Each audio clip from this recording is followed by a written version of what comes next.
Selam arkadaşlar, ben Proje ekibinden Alican. Kripto Kurdu YouTube kanalımıza hepiniz hoş geldiniz. Bugün size Meta çatısı altındaki Instagram'ın NFT hamlesiyle canlanan piyasa hakkında bilgiler ve potansiyel projeleri nasıl buluruz? Bunlardan bahsedeceğim. Ayrıca bu video sağlam taktiklerle dolu olacak. Hadi başlayalım.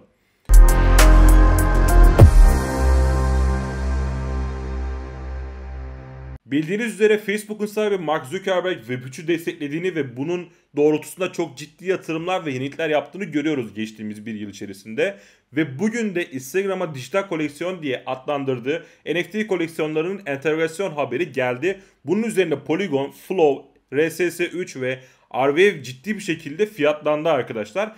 Instagram bu NFT koleksiyonlarını Polygon üzerinde çalıştıracağını duyurduktan sonra bu konuyla yakından uzaktan ilişkisi olan bütün projeler adeta pamplanıyor.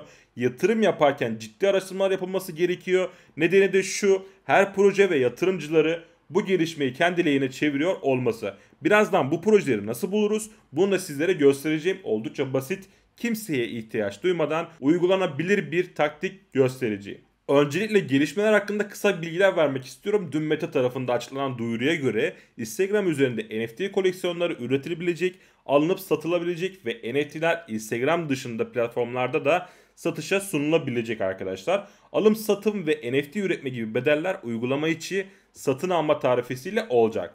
Ayrıca Solana cüzdanı olan Phantom cüzdanıyla entegre olacağını duyurdu ve alım satımlardan bir ücret alınmayacağını dile getirdiler. Meta'nın duyurusunda göze çarpan diğer özellik ise görsellerde görüyorsunuz ödeme yöntemi olarak MetaMask'ın da kullanılması. Ayrıca Meta şirketinin desteklediği diğer projelerde şu şekilde: Polygon, Flow, Ethereum, Dapper Wallet, Coinbase Wallet, Rainbow gibi araçlarda Instagram'a entegre olması bekleniyor arkadaşlar. Ayrıca Instagram'a NFT metadata verisini de OpenSea tarafından sunulacağını düşünüyoruz. Sebebi OpenSea platformunun hemen hemen tüm popüler blok zincirlerde çalışıyor olması. Tabi her şey güzel, işin regülasyon tarafı da var. Instagram'da sunulacak NFT'lerin kripto varlıklarıyla alınması oldukça güç olduğunu gösteriyor bu regülasyonlar. İlerleyen dönemlerde bunun nasıl şekilleneceğini birlikte göreceğiz. Şimdi bu gelişmelerden hangi projeler fayda gördü onlara bakalım. Sonra taktiklerimize göz atalım arkadaşlar. Polygon başı çektiği için en yüksek miktarda para girişi Polygon'a sağlandı bu haber üzerine. Bunun sebebi Instagram'ın Polygon blok zincirini kullanacak olması. İkinci olarak Flow oldukça güçlü bir atılım yaptı arkadaşlar. Bunun da sebebi Meta'nın Polygon, Flow ve Ethereum'u zaten destekliyor olmasıydı. Bir diğer yükselen proje de Arweave. Bunun sebebi Instagram'da alınan dijital koleksiyonları kalıcı olarak depolamak için merkezi olmayan veri depolama protokolü Arweave'i entegre etmiş olması. Arweave ile bağlantılı olan bir diğer proje ise RSS3 projesi. Bu da depolanan verilerin Instagram'da görüntülenmesini sağlayacak olan Arweave ile ortak hizmet veren bir proje. Zaten fiyat yükselişini görünce nasıl bir hype'ın içinde olduğunu göreceksiniz arkadaşlar. Peki potansiyel olan projeleri nasıl buluruz? Slide'dan çıkıp hadi birlikte yapalım. Şimdi hype söz konusu olduğunda birçok alakalı projeler yükselişler yaşıyorlar. Bunun da sebebi bir haber geldiğinde insanlar nelere yönelir diye düşünüp ona göre işlem yapıyorlar. Güçlü projelerde bu rüzgarı arkasına alıp ilerleyebiliyorlar arkadaşlar. Siz de sıcağı sıcağına bir haber yakaladığınızda bu yönteme başvurabilirsiniz ama çok dikkatli ve araştırmacı olmanız gerekiyor. Şimdi 10 saniyelik bir araştırmayla Instagram NFT haberini hangi projeye etki ettiğini görebileceğim. Şöyle düşünüyorum, az önce bilgisini vermiş olduğum Instagram diğer platformlarda bulunan NFT'leri kendi platformuna entegre edecek. Şimdi kilit noktası burası. Bunu nasıl yapacak? Bir yerden bir yere bu veriyi çekmek için API kullanacak arkadaşlar. Smart kontratlar üzerinde API kullanacak. Aklıma birkaç proje geliyor. Başta Band protokol olmak üzere. Band protokol ne işe yarıyor diye ufak bir araştırma yapacağım şimdi. Gelin birlikte yapalım. Band protokole geldim. Şimdi arkadaşlar geliyorum aşağıya. Burada hemen bütün projelerin bilgisini, kısa bilgilerini buradan bulabilirsiniz. Hiç böyle farklı sitelere gitmenize bile gerek yok. Şimdi Band protokol neymiş ona göz atacağım arkadaşlar. Hemen şu ilk cümleyi Türkçe'ye çevireyim. Şöyle okuyalım arkadaşlar şuradan.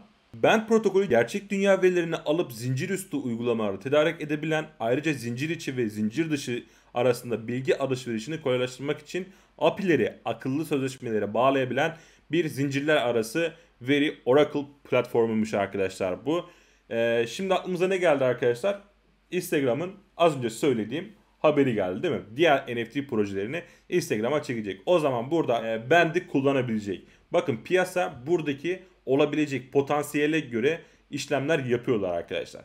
Olmasını beklemiyorlar. Yani Band protokol bu işe yarar diye düşünüp ne yapacaklar? Band protokole girecekler. Şöyle grafiğine baktığımızda o duyurudan sonraki yükselişe bakın arkadaşlar. Band protokol gibi büyük bir kripto varlık şu miktarda arkadaşlar %59'luk bir artışla piyasaya devam ediyor.